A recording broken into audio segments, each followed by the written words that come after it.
Bienvenidos a esta nueva clase. En este video hablaremos sobre conversión de coordenadas.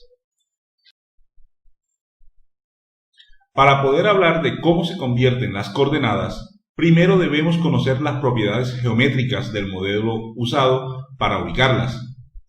En el video anterior vimos que los datum requieren de un modelo elipsoidal que simplifica la forma de la Tierra y que se define a partir de dos de sus parámetros, el semieje mayor y el semieje menor, pero que además requiere de coordenadas ortogonales y que sobre estas se puedan ubicar los puntos a través de coordenadas cartesianas tridimensionales.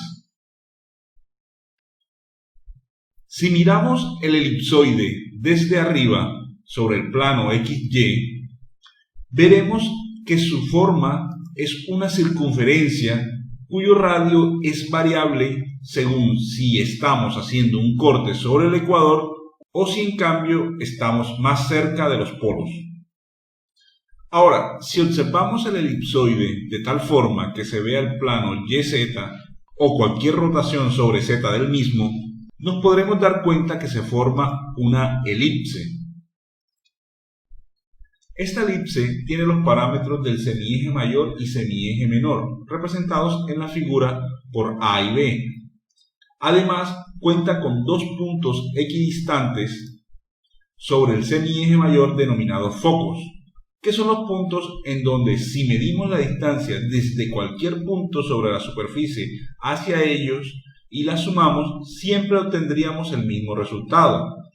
Es decir, que si sumamos las distancias azul y verde que se muestran en la diapositiva, de cualquier punto obtendríamos lo que se conoce como la constante de la elipse y que corresponde a 2 veces el semieje mayor. Algunos otros parámetros de la elipse son el achatamiento o aplanamiento, representada por la letra F, el cual es la medida de compresión de un círculo a lo largo de su diámetro para formar la elipse.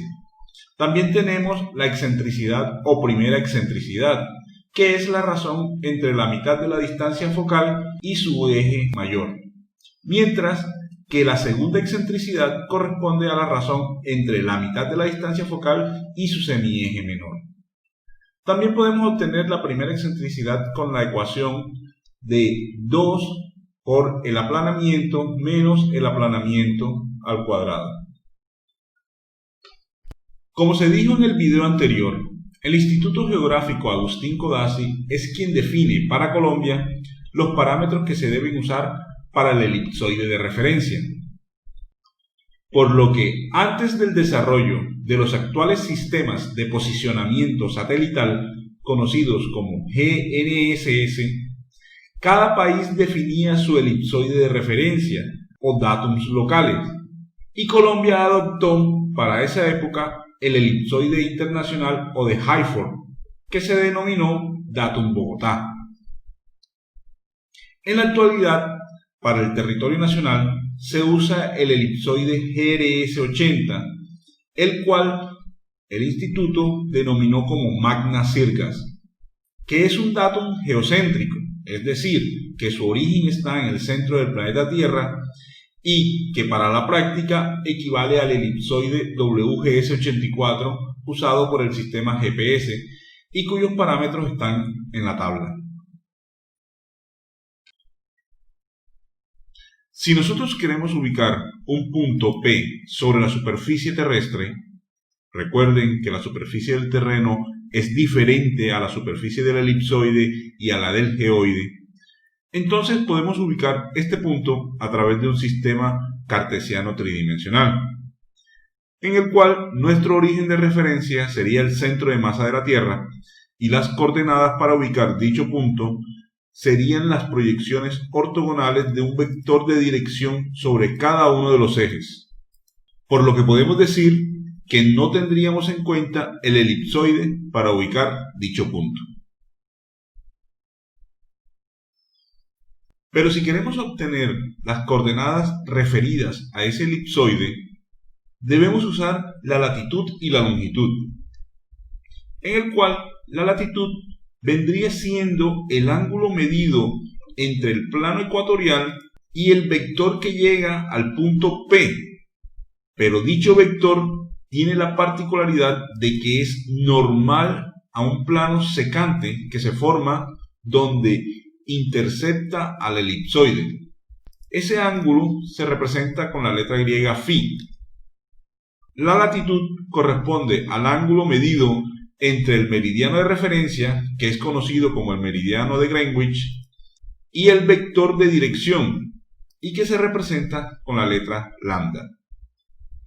Pero además debemos usar la altura referida al elipsoide, por lo cual el vector de dirección se dividirá en dos componentes, la altura h y el resto, que es conocido como la gran N, la cual puede calcularse con la ecuación mostrada. Si juntamos los dos sistemas de referencia, se puede hacer una relación matemática entre ambos. De allí conoceríamos todos los parámetros para poder determinar la latitud, la longitud y la altura, a excepción del θ, que está aquí, por lo cual este, que sería el último faltante, se puede determinar por la ecuación mostrada. Ahora, si queremos hacer el procedimiento inverso, que es encontrar las cartesianas tridimensionales en relación a las coordenadas elipsoidales, el procedimiento es más sencillo, ya que debemos simplemente usar las siguientes ecuaciones. Conversión entre coordenadas elipsoidales y planas de Gauss-Krüger. La proyección de Gauss-Krüger o transversa de Mercator es la más conocida de las proyecciones geodésicas en Colombia. Se utiliza para la representación cartográfica de la superficie total del país. Para su cálculo actualmente se usa el datum WGS84, pero hace unos años se usó el datum Bogotá, por lo que existen cartografías referentes a este datum. Para poder realizar los cálculos es necesario conocer la latitud y la longitud de origen a usar, es decir, φ0 y lambda0. Hay que recordar que para Colombia existen 5 orígenes que funcionan en una franja de 1 grado y 30 minutos hacia cada lado, y que cada origen tiene en coordenadas planas un valor de 1.000.000 norte y 1.000.000 este. También, por supuesto, hay que conocer la latitud y la longitud del punto que se desea calcular las coordenadas planas, cuya referencia será el origen seleccionado anteriormente, por lo que se debe tener mucho cuidado y no equivocarse al escogerlo.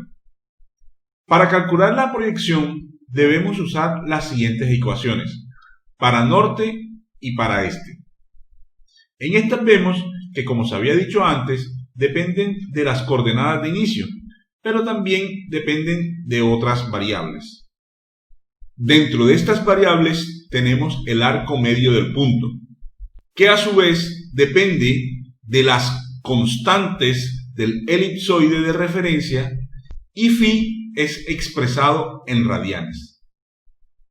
Si lo que queremos hacer es el proceso inverso, pasar de planas a elipsoidales, debemos usar la siguiente ecuación, para la latitud y para la longitud, teniendo en cuenta que existe un parámetro denominado latitud del punto guía, el cual se calcula con la siguiente ecuación.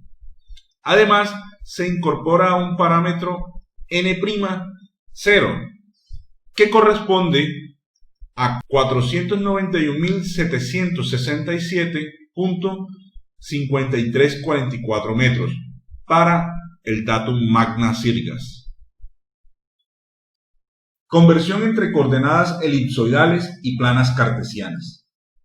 Las coordenadas planas cartesianas son las indicadas para la elaboración de planos topográficos de gran precisión y para bases de datos de ciudades a escalas mayores a 1 en 10.000, ya que en esta no se considera la curvatura de la Tierra. Para su construcción, las proyecciones utilizan un plano paralelo tangente con el elipsoide en un punto de origen definido, Es por esto que pueden existir tantos orígenes de coordenadas cartesianas como ciudades o centros poblados haya. Aquí vemos algunos parámetros de los orígenes de coordenadas cartesianas para las ciudades de Medellín, Bogotá y Montería. Como se dijo anteriormente, pueden existir tantos orígenes como ciudades o centros poblados haya en Colombia. Para realizar los cálculos en coordenadas planas cartesianas, partiendo de coordenadas elipsoidales, podemos usar las siguientes ecuaciones. En cambio, si queremos hacer lo inverso, que sería calcular las coordenadas elipsoidales en función de las planas cartesianas, tendríamos que usar estas ecuaciones.